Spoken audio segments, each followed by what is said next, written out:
귀한 찬양 우리 섬기시 우리 아가페 찬양팀 위해서 우리 한번 감사와 격려의 박수 하도록 하겠습니다. 네, 아가페 찬양대 찬양을 들으면 늘 은혜가 됩니다. 예, 여러분의 삶 가운데도 여러분이 존재하는 것만으로도 누군가에게 은혜를 끼치는 그런 하나님의 복의 통로가 되기를 축복합니다. 예, 우리 성도의 교제를 먼저 나눠볼까요? 우리 옆에 있는 분들에게 한번 인사해 보겠습니다. 하나님의 큰 은혜가 여러분에게 있기를 축복합니다. 예, 아멘. 예, 말씀 듣기 전에 우리 이번 주 암송구절 주보 안쪽에 보면 이번 주 암송구절이 있죠. 마태복음 16장 16절 우리 같이 한번 읽어보겠습니다. 시작. 시몬 베드로가 대답하여 이르되 주는 그리스도시요 살아계신 하나님의 아들이시니이다. 마태복음 16장 16절 말씀. 아멘. 한 주간 우리가 암송해야 될 말씀입니다. 이번 주 말씀보다 다음 주 말씀을 보게 되는 것 같아요. 그렇죠?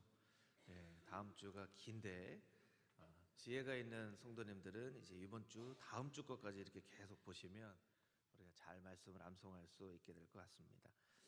예, 오늘은 누가복음 8장 15절 말씀으로 말씀의 열매를 맺으라 라는 제목으로 은혜를 나누도록 하겠습니다. 2020년 한 해 하나님께서 우리에게는 이 말씀을 먹으라 라는 이 표 에스겔 3장 3절 말씀을 주셨습니다. 이 말씀을 먹으라 라는 이 주제에 맞춰서 1월 한 달을 말씀 시리즈로 설교를 하려고 합니다. 지난주에는 이 말씀을 먹으라 였고요. 오늘은 말씀의 열매를 맺으라. 다음 주에는 말씀을 따라가는 삶, 또 마지막 주에는 말씀이 점점 왕성하여. 그래서 오늘이 이제 두 번째 시간 말씀의 열매를 맺으라 였죠. 설교를 준비를 하면서 오늘 누가복음 8장 15절 오늘은 한 구절이잖아요. 이 말씀을 준비하다가 첫 번째 메시지인 착하고 좋은 마음으로 라는 한 구절로 설교문을 작성을 하다가 이 착하고 좋은 마음으로라는 구절만으로 설교를 준비하는데 원고가 이제 3페이지가 넘어갔어요. 이제 큰일 났죠. 이 보통 저는 한 3페이지 반 정도, 이제 조금 길면 4페이지 뭐 이렇게 되는데 착하고 좋은 마음으로라는 이 구절만으로 3페이지가 넘어간 거예요. 이 뒤에 부분을 설명할 부분도 많이 있는데 어떻게 할까? 이 주보가 다 원고가 인쇄가 되고 했는데, 그래서 오늘 제목을 이 말씀의 열매를 맺으라 했지만 또 한 가지 제목은 착하고 좋은 마음으로 말씀을 들으라. 이 두 가지 제목을 갖게 됐습니다. 우리 같이 한번 따라해 볼까요? 말씀의 열매를 맺으라. 착하고 좋은 마음으로 말씀을 들으라. 네, 이것이 오늘의 두 가지 설교의 제목이라고 할 수 있습니다. 저는 참 놀랍다는 생각을 했습니다. 이 한 구절의 말씀, 설교 말씀을 보고 말씀을 준비할 때는 한 구절의 말씀이니까 어떻게 보면 설교 준비가 어려울 수도 있고 설교가 짧아질 수도 있겠다라고 생각을 했는데, 착하고 좋은 마음으로라는 한 구절 안에 이렇게 하나님의 깊은 마음이 담겨져 있구나 생각을 해보면, 종교개혁을 일으킨 마틴 루터도 오직 의인은 믿음으로 말미암아 살리라 하는 로마서 1장 17절 말씀 한 구절로 세상을 뒤집어 놓는, 역사를 바꾸는 그런 놀라운 일을 행했다는 것이죠. 때로는 우리가 하나님의 말씀을 창세기부터 요한계시록에 있는 말씀까지 우리가 균형 잡게 잘 우리가 읽고 배우는 것도 참 중요하지만, 우리가 꼭 알아야 될 것은 하나님은 한 구절의 말씀을 가지고도 역사를 뒤집어 놓으실 수 있는 그런 말씀을 우리에게 주신 하나님이시라는 것이죠. 여러분, 한 구절의 말씀이 우리에게 얼마나 소중한가. 한 구절의 말씀이, 지난주 암송구절이지만 이것을 암송구절로 우리가 암송하려고 하기보다 수고하고 짐진 자들아 다 내게로 오라. 하나님, 정말 내 마음 가운데 있는 모든 수고를 하나님께서 맡아주시기 원합니다. 내 수고를 하나님께서 아시죠? 하는 마음으로 한 주간 살아오면 다른 위로가 되는 상황이 없더라도 그 말씀 한 구절만으로도 우리가 위로를 받을 수 있다는 것이죠. 여러분, 한 구절의 말씀이 얼마나 능력이 있는가, 그것을 우리가 먼저 깨달아 알아야만 할 것입니다. 한 구절의 말씀에 우리가 인생을 헌신하면 그 한 구절의 말씀으로 말미암아 우리의 인생이 바뀌어지고 가정이 바뀌어지고 교회가 바뀌어지는 놀라운 능력을 우리가 체험할 수 있다는 것이죠. 여러분, 하나님의 말씀 한 구절에 우리가 정말 삶을 다하여 그 말씀을 묵상할 때 우리가 인생이, 또한 가정이, 금호중앙교회가 말씀으로 말미암아 놀랍게 변화되어지는 한 해가 되어지기를 주님의 이름으로 축복합니다. 아멘. 아멘. 우리는 다 멋진 인생을 살고자 하죠. 우리는 멋진 인생을 살고자 합니다. 그러나 사실 우리는 멋진 인생이 어떤 인생인지조차 잘 알지 못하는 것 같아요. 멋진 인생이 어떤 인생입니까? 라고 물어보면 각자 다 대답하는 대답들이 다 다르다는 것이죠. 이 젊은 이 청년들이 결혼을 할 때 어른들이 잘 살아라, 결혼해서 잘 살아라 라고 이야기를 하시죠. 이 잘 산다는 것, 잘 산다는 이야기를 듣고 어떤 결혼하는 커플은 부자가 되라는 소리구나 이렇게 깨닫는 사람도 있고, 어떤 커플은 아이들을 잘 낳고 행복하게 살라는 얘기구나 라고 그렇게 이해하는 사람들도 있다는 것이죠. 잘 살라라고 하는 원래의 뜻은 사이가 좋다라는 뜻이라고 제가 한번 설명을 드렸죠. 그러니까 잘 살아라고 하는 이 한 단어 가운데에도 부자가 된다, 아이를 잘 낳아야 된다, 또 성공해야 된다, 사이가 좋다, 여러 가지 의미가 있다라는 것이죠. 하나님 아버지께서 우리가 결혼할 때 어른들, 부모님과 어른들이 잘 살아라 라고 말씀하신 것처럼 이 하나님 아버지께서 우리에게 아들아 네가 좀 잘 살았으면 좋겠다 라고 우리에게 말씀하신다면, 하나님이 잘 살라라고 말씀하시는 그 말씀에는 어떤 뜻이 있을까? 어떤 하나님의 마음이 담겨져 있을까? 이런 것들을 우리가 한번 생각해 볼 필요가 있다는 것이죠. 여러분, 하나님이 우리에게 만약 잘 살아라 라고 말씀하신다면 그것은 어떤 마음일까요? 하나님이 무엇을 어떻게 살라고 하시는 것일까요? 성경의 한 구절을 보면 그 정답에 대한 힌트를 알 수가 있습니다. 마태복음 7장 17절에서 20절까지 있는 말씀인데요, 마태복음 7장 17절에서 20절 우리 한 목소리를 같이 한번 읽어보겠습니다. 시작. 이와 같이 좋은 나무마다 아름다운 열매를 맺고 못된 나무가 나쁜 열매를 맺나니 좋은 나무가 나쁜 열매를 맺을 수 없고 못된 나무가 아름다운 열매를 맺을 수 없느니라. 아름다운 열매를 맺지 아니하는 나무마다 찍혀 불에 던지느니라. 그러므로 그들의 열매로 그들을 알리라. 아멘. 여러 번 복음서에 반복되어지는 말씀인데, 좋은 나무마다 아름다운 열매를 맺고 못된 나무가 나쁜 열매를 맺는다는 거예요. 좋은 나무가 나쁜 열매를 맺을 수가 없고 못된 나무가 아름다운 열매를 맺을 수 없는데, 어떤 나무가 좋은 나무입니까? 멋진 나무입니까? 아름다운 나무입니까? 아니다. 좋은 열매를 맺는 나무가 좋은 나무다. 하나님, 어떤 인생이 멋진 인생입니까? 아름다운 열매를 맺는 인생이 멋진 인생이다. 하나님은 어떻게 살아가는 것이 잘 사는 것입니까? 그거 당연히 열매 맺는 인생이지. 하나님이 우리에게 그렇게 말씀해주고 계시다라는 거예요. 그래서 하나님 앞에서 멋진 인생은 열매 맺는 인생, 조금 더 구체적으로 표현하면 말씀으로 열매 맺는 인생이라는 것이죠. 저를 따라서 같이 한번 해보겠습니다. 멋진 인생은 말씀으로 열매 맺는 인생이다. 여러분 모두가 말씀으로 열매 맺는 멋진 인생이 되기를 주님의 이름으로 축복합니다. 아멘. 어떤 경우에는 삶이 이렇게 화려해 보이는 경우가 있어요. 화려해 보이는. 그런데 실상 보면 어떤 성령의 열매나 기도의 열매나 말씀의 열매나 영혼 구원의 열매가 잘 맺혀지지 않고 빈약한 그런 경우도 있습니다. 근데 어떤 인생을 보면 그렇게 화려하지는 않지만 교제를 하고 말씀을 나누다 보면 성령의 열매도 있고, 기도의 열매도 있고, 전도의 열매도 있고, 봉사의 열매도 있고, 또 자녀를 잘 양육하는 열매도 있고, 열매가 풍성하게 맺혀진 열매가 있다는 거예요.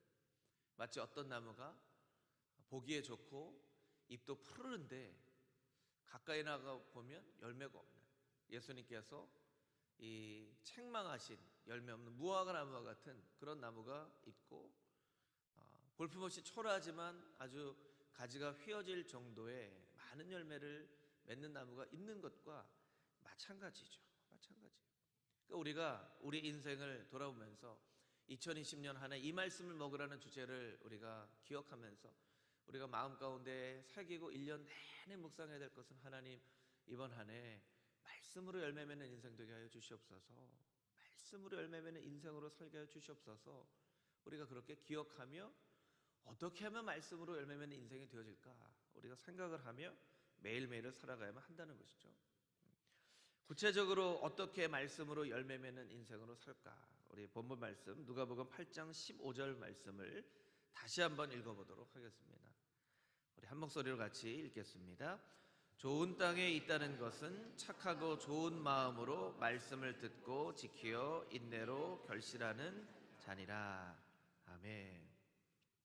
이 말씀은 너무나 중요한 말씀이에요. 말씀을 묵상하고 말씀으로 열매 맺는데 아주 그 수화 공식과 같은 말씀이죠. 그래서 누가복음 8장 15절도 이제 암송구절로 우리가 외우게 될 텐데, 이 말씀을 소중하게 마음 가운데 기억하시면 좋을 것 같습니다. 본문은 30배, 60배, 100배의 열매를 맺는 땅에 대한 본문의 말씀입니다. 근데 이 본문의 말씀을 다 설명드리기에는 시간이 부족하고, 우리가 중요한 포인트만을 말씀을 드리면, 이 본문의 말씀 속에서 우리에게 주시는 것은 씨앗은 문제가 없다는 거예요. 땅이 문제가 있을 뿐이지. 하나님의 똑같은 말씀을 우리에게 주셨지만, 어떤 사람은 말씀으로 풍성한 삶을 살기도 하고, 어떤 사람은 이 말씀을 신앙생활을 30년, 40년 하면서 그냥 주일날 들고 다니는 책으로만 여기는 사람도 있다는 거예요. 여러분, 씨앗에는 문제가 없습니다. 말씀에는 문제가 없습니다. 우리의 마음밭에 문제가 있다는 것이죠. 근데 여러분, 절망할 필요도 없습니다. 우리의 이 마음밭은 언제든지 바뀌어질 수 있다는 것이죠. 내 마음밭이 좀 척박한 땅 같은데 이거 큰일 났구나. 말씀은 문제가 없고 씨앗은 문제가 없고 마음밭에 문제가 있다고 하는데 나는 이 평생 척박하게 열매도 못 맺는 거 아닌가, 이렇게 고민하실 필요가 없습니다. 이 마음밭이 바뀌어질 수가 있다는 거예요. 우리가 조금 더 구체적으로, 하나님, 어떻게 하면 내 마음밭이 바뀌어질 수 있겠습니까? 어떻게 하면 이 척박한 나의 마음밭이 갈아엎어지는, 기경되는 그런 일들이 일어날 수 있겠습니까?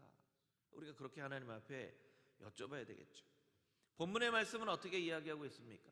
착하고 좋은 마음으로 말씀을 들어야 한다라고 이야기하고 있어요. 착하고 좋은 마음으로. 이 뿌리 깊은 영성은 흔들리지 않는다라는 책을 쓴 영성가인 게리 토마스 박사님은 이렇게 얘기합니다. 영성은 능력이 아니라 태도입니다. 영성은 능력이 아니라 태도입니다.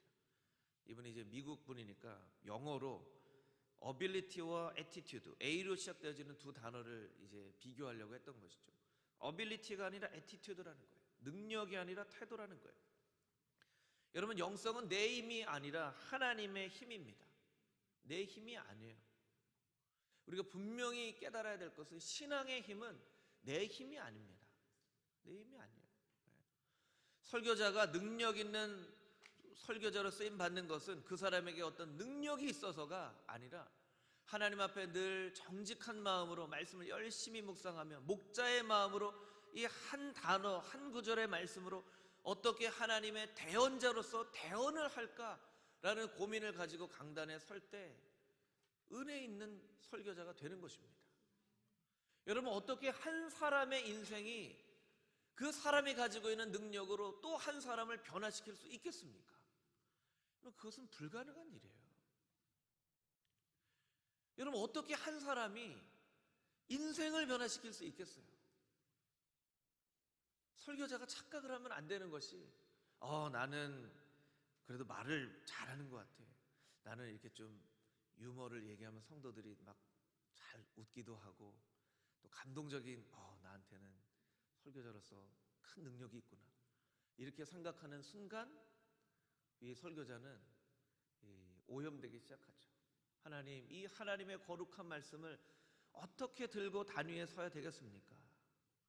설교자로서 설교를 할 생각을 하는 것이 아니라 이 말씀을 먼저 들을 수 있는 청중으로서의 마음을 가지고 하나님의 말씀을 듣고 또 듣고 그 들은 은혜로 하나님의 말씀을 나눌 때 때로는 설교자가 말을 좀 어눌하게 하고 때로는 이렇게 막 강조도 좀 못하고 이렇게 하지만 여러분 이 하나님의 능력이 이 청교도 때는 신학교가 많이 없었잖아요.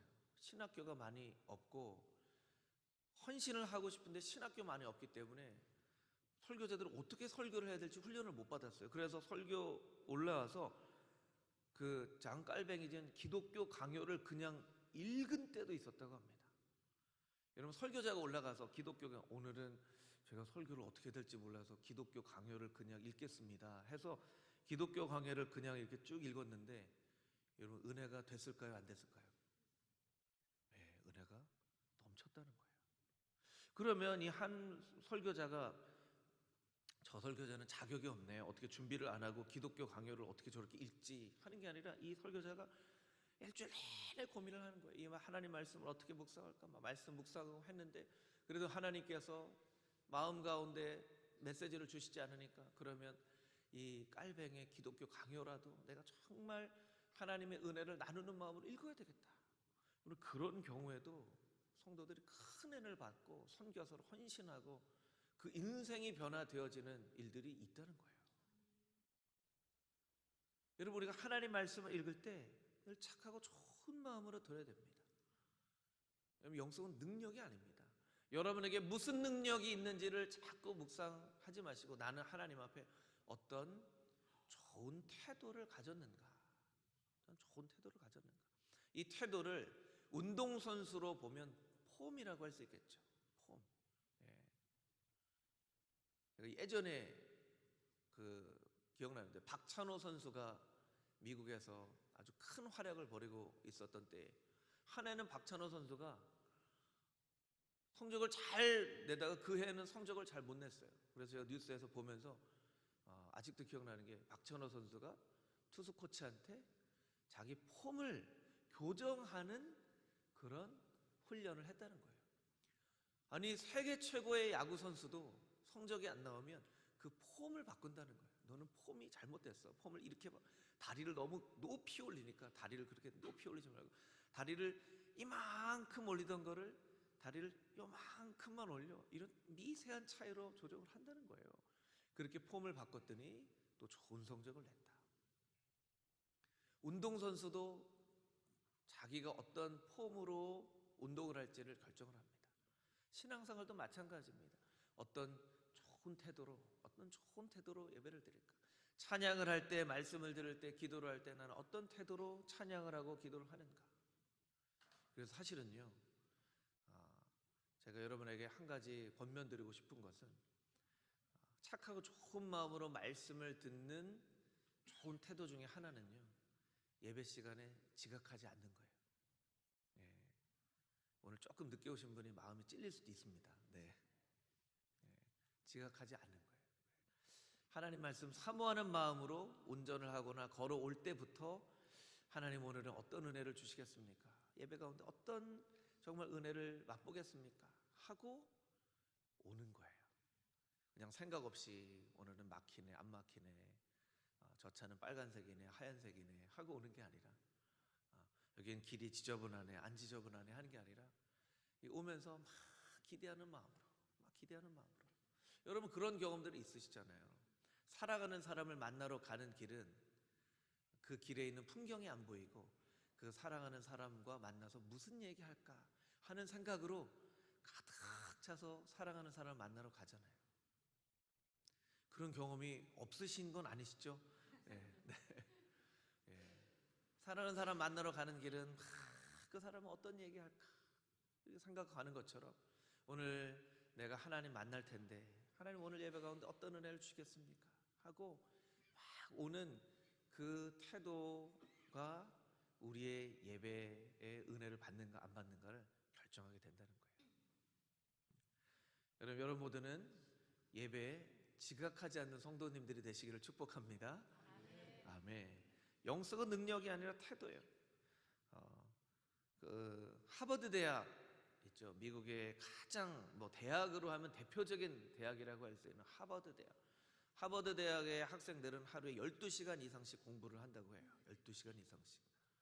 그러니까 참 어떻게 그렇게 공부를 할까? 12시간 이상씩 공부를 하는 하버드 대학교 학생들에게 대학에 들어가면 신입생 오리엔테이션을 하는데요. 이런 얘기를 합니다.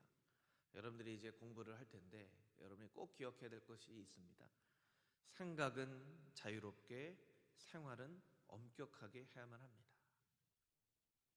학문이라고 하는 것은 늘 자유로운 생각으로 생각하지 못했던 것들을 찾아서 연구를 해야 되는데 여러분의 생각이 자유롭다고 여러분의 생활마저 자유로우면 안 됩니다. 생각은 자유롭게 하고 생활은 엄격하게 해야 여러분들이 졸업을 할 수 있을 겁니다. 그런 얘기를 오리엔테이션에 들려준다는 거예요. 우리는 좀 미국에 있는 젊은 사람들은 막 생활을 자기가 그냥 살고 싶은 대로 사는 거라고 생각하지만 그렇지 않다는 거예요. 자기가 가지고 있는 꿈을 이루기 위해서 생각은 얼마든지 자유롭게 하지만 생활은 아주 엄격하게 그렇게 하면서 자기의 꿈을 이뤄간다는 거예요. 보통은 반대로 사는 경우가 많습니다. 생각은 경직되어 있고 생활은 너무 자유분방한 경우가 많이 있죠. 그게 젊음이라고 착각을 해요.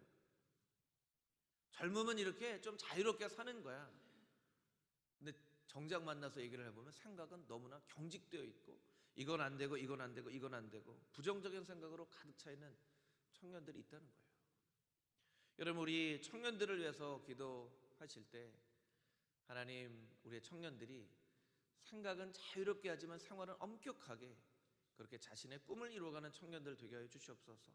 우리 자녀들을 위해서 기도할 때도 자녀들이 생각은 자유롭게 하지만 생활은 엄격하게 할 수 있는 자녀들 되게 해 주시옵소서.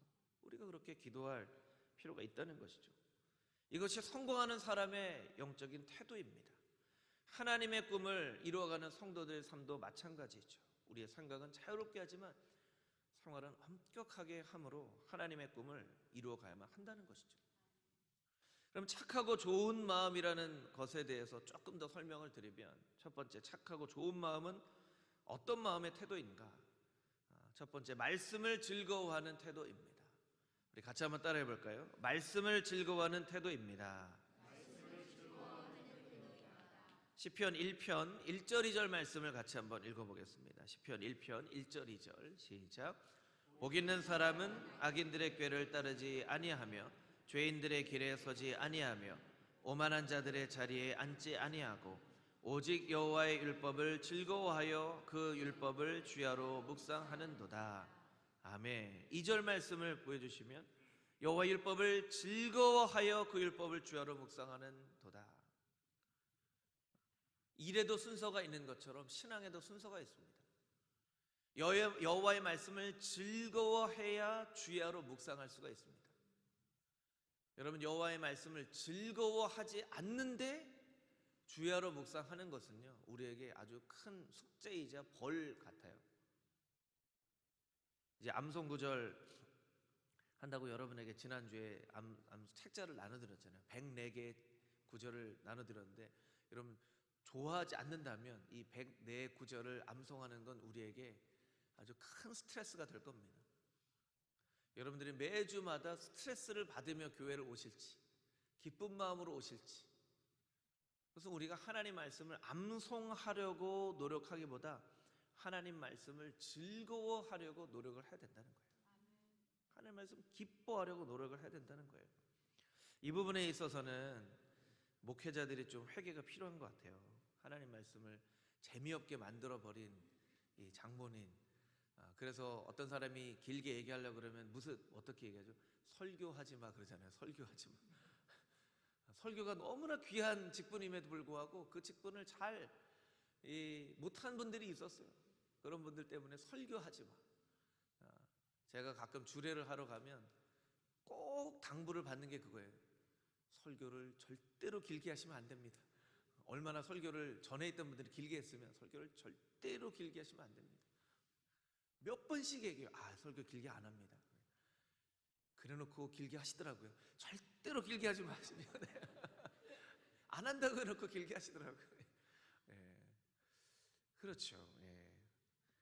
어떻게 보면 졸지 마십시오 해놓고 졸립게 하는 그런 경우들도 있죠. 네. 그럼에도 불구하고 우리가 우리 스스로 깨달아야 되는 것은 하나님의 말씀을 즐거워하고 사랑하고 이 하나님의 말씀을 암송하고 읽고 하는 일들이 우리의 삶 가운데 즐거운 일이 되어져야 한다는 거예요. 즐거워야 가까이 놓게 되고 가까이 놔야 자꾸 보게 되고 자꾸 봐야 암송을 하게 되어 있습니다. 여러분 집에 가셔서 여러분의 행동 반경에 가까이에 있는 물건들을 보면요, 여러분에게 꼭 필요한 물건들이고요. 그 물건들이 여러분에게 즐거움을 주는 물건들일 경우가 많아요. 대표적인 게 TV 리모컨이죠. TV 리모컨. 예. 언제든지 손을 뻗으면 닿을 수 있는 자리에 있습니다. 왜 그렇습니까? 언제든지 텔레비전을 켜서 마음이 기쁨을 얻기 원하는 거죠. 예. 그래서 요새는 텔레비전에 참 너무나 놀라운 기능도 있더라고요. 리모컨 찾아줘. 그럼 리모컨 어디 있는지 막 다 찾아줘요. 네. 예. 여러분 하나님 말씀을 즐거워해야 됩니다. 즐거워야 됩니다. 하나님 말씀이 즐겁게 하여 주시옵소서. 수고하고 무거운 짐진 자들아 다 내게로 오라. 하나님 나를 부르시는군요. 내가 정말 한 주간 수고가 많았습니다. 나를 위로해 주시는 하나님 참 감사합니다. 그렇게 하나님 말씀을 묵상하면 이게 은혜가 되는데, 수고하고 무거운 짐진 자들아 다 내게로 오라. 수고하고 무거운 짐진 자 다 내게로 오라. 이렇게 암송하면 이 말씀이 전혀 은혜가 되지 않는 거죠. 착하고 좋은 마음, 하나님의 말씀을 즐거워하는 마음이라는 것이죠. 두 번째, 착하고 좋은 마음 어떤 마음인가? 내 생각을 다 내려놓고 말씀을 듣는 태도입니다. 우리 같이 한번 따라해 보겠습니다. 내 생각을 다 내려놓고 말씀을 듣는 태도입니다. 예. 시간의 빈터라는 시집에 나와 있는 유경환 시인의 호수라는 시를 보면 이런 시가 있습니다. 호수가 산을 다 품을 수 있는 것은 깊어서가 아니라 맑아서이다. 우리가 주님을 안을 수 있는 것은 가슴이 넓어서가 아니라 영혼이 맑아서이다. 이 호수에 비친 그 산을 보면서 시인이 생각한 거예요. 이 호수가 저 큰 산을 담았구나. 어떻게 이 호수는 저 큰 산을 담을 수 있었는가? 이 호수가 맑기 때문에 저 큰 산을 이 호수 안에 다 담았네. 나도 큰 산 같으신 하나님을 담을 수 있기 위해서 내 영혼이 맑은 영혼이 되겠구나. 그 시인이 그렇게 생각한 거예요. 여러분 우리의 영혼이 맑으면 그 하나님의 은혜가, 하나님의 사랑이 우리의 삶 가운데 다 담겨질 수 있습니다. 근데 여러분 맑다는 것은 무엇입니까? 불순물이 다 제거됐다는 것이죠. 불순물이 다 제거됐다는 거예요. 내 생각 가운데에도 불순물들이 많아요. 하나님이 내 삶 가운데 역사하시고 싶은데 내 삶 가운데 있는 불순물들, 그것들을 다 하나하나씩 제거하면 내 생각과 마음이 맑은 마음이 되어지는데, 자꾸 우리는 내 생각을 고집합니다. 자꾸 고집해요. 이 내 생각을 내려놓기가 참 쉽지 않죠. 하나님이 뭐라고 말씀하시는데 내 생각이 꽉 차 있어서 하나님의 말씀이 담겨지지가 않는 거예요. 요새는 이렇게 돌려서 문을 여는 문고리들이 많이 사라졌지만, 예전에는 이렇게 문을 열 때 돌려서 문을 열기도 하잖아요. 이렇게 문고리를 돌리려고 하는데 이렇게 잘 안 돌아가요. 그럼 우리가 어떻게 얘기하죠? 이렇게 말을 안 듣지 이게? 문고리는 말을 못 들어요. 그렇지, 문고리가 어떻게 말을 듣습니까? 근데 우리가 뭐라고 얘기하냐면 이게 왜 이렇게 말을 안 듣지? 기계를 뭘 작동을 하려고 그러는데 이게 작동이 안 되면 우리 오늘따라 이게 말을 안 듣지? 기계는 말을 못 듣습니다. 우리가 마치 고장난 문고리처럼, 고장난 기계처럼 말을 안 듣는 거예요. 내 생각이 고집스럽게 꽉 차 있어서 하나님이 역사하시려고 하는데, 내가 2020년 너희에게 말씀을 많이 부어줄 것이다 하는데 우리 마음 가운데 저 말씀 어떻게 암송해? 왜 목사님은 저렇게 말씀 암송하라고 하지? 이게 고장난 물고리처럼 고집스럽게 마음을 가지고 있는 우리의 모습이 아닌가 생각해 봐야 된다는 거예요. 하나님이 돌리려고 하면 언제든지 자연스럽게 돌아갈 수 있도록 그렇게 고장난 문고리 같은 인생이 되지 말아야 된다는 거예요. 내 생각을 내려놔야죠. 우리가 잘 알고 있는 본문의 말씀처럼 이 제자들이 밤이 새도록 물고기를 잡으려고 그물을 내렸지만 물고기를 못 잡았죠.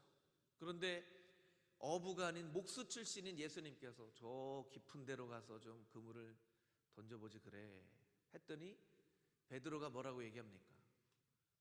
목수가 왜 껴들어요? 이렇게 얘기하지 않고 우리가 밤이 맞도록 그물을 내렸지만 다시 한번 그 말씀을 의지해서 그물을 내려보겠습니다 했더니 그물이 찢어질 정도로 물고기를 잡은 거예요.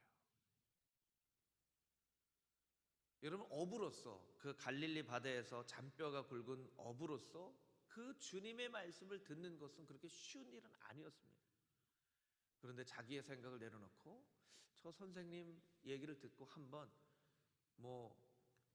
허탕을 치더라도 밤새 허탕을 쳤으니까 우리가 손해볼 건 없지 않나 하고 그물을 내린 거예요. 예수님을 막 인격적으로 주님이라고 고백해서 순종한 게 아니고 그냥 주변에 있는 한 사람 이야기를 듣는 거예요. 그런데 그물이 찢어지도록 물고기를 잡았잖아요. 그래서 에스겔서 36장 26절 27절 말씀에는 이런 말씀이 있습니다. 에스겔 36장 26절 27절 우리 자막으로 보여주시기 바랍니다. 에스겔 36장 26절 27절 시작. 또 새 영을 너희 속에 두고 새 마음을 너희에게 주되 너희 육신에서 굳은 마음을 제거하고 부드러운 마음을 줄 것이며 또 내 영을 너희 속에 두어 너희로 내 율례를 행하게 하리니 너희가 내 규례를 지켜 행할지라. 아멘. 26절에 굳은 마음을 제거하고 부드러운 마음을 줄 것이며, 하나님 새 마음을 주시고 내 마음, 이 굳은 마음이 바뀌어져서 부드러운 마음이 되게 하여 주시옵소서. 내 생각으로 굳어져 있는 내 마음 주님 불쌍히 여겨주시고 부드러운 마음을 허락하여 주시옵소서. 때로는 우리가 하나님 앞에 헌신하며 살아가지만 고통과 내가 생각하지 않았던 고난이 찾아오기도 합니다. 고난이 찾아오거나 고통이 찾아와서 하나님이 하시는 모든 것들이 다 보기 싫어지는 경우도 있죠. 하나님 말씀 묵상하라고 하시기 전에 내 삶 가운데 이 문제부터 먼저 해결 좀 해주시죠. 왜 이 문제는 해결을 안 해주시고 말씀 묵상하라니요? 근데 여러분, 하나님께서 우리에게 고난을 주시는 것에도 다 이유와 의미가 있습니다. 그러면 그것을 먼저 내려놓고 하나님 정말 내 삶이 고달프고 고난과 어려운 일이 많지만 이 삶을 내려놓고 하나님 앞에 순종하며 나아가겠습니다. 내 생각을 내려놓고 굳은 마음을 제하여 주시기를 소원합니다. 우리가 그렇게 기도할 필요가 있다는 것이죠. 오늘은 시를, 설교를 준비하다 보니까 시를 많이 소개를 하게 되는데요, 마지막으로 재미있는 시 한 구절을 소개해드리고 설교를 마치려고 합니다. 정채봉 시인이 쓴 콩신의 자녀 교육이라는 시인데요, 너무나 재미있는 시예요. 광야로 내보낸 자식은 콩나 무가 되었고 온실로 들여보낸 자식은 콩나 물이 되었네. 참 재미난 시죠. 우리는 자녀들을 온실에 이렇게 키우고 우리 자녀 고생하면 안 되지 하고 온실에 이렇게 키우기를 바래요. 근데 여러분, 광야로 내보낸 자식은 콩나 무가 됐고 온실에 이렇게 키운 자식은 콩나 물이 된 거예요. 하나님이 때로 광야 같은 인생을 우리에게 허락하시는 이유는 우리가 콩나물 되지 않게 하시기 위해서. 삶이 어려운 이유 중에 하나는 콩나물 되게 하지 않기 위해서 우리를 때로는 마음 아프지만, 하나님도 마음 아프시지만 광야로 우리를 보내시기도 한다는 거예요. 내 생각을 내려놓고 이 모든 일들 가운데 역사하시는 하나님의 뜻을 깨달아 알 때 착하고 좋은 마음으로 말씀의 열매를 맺는 금호중앙교회 모든 성도님들이 다 되실 줄 믿습니다. 아멘.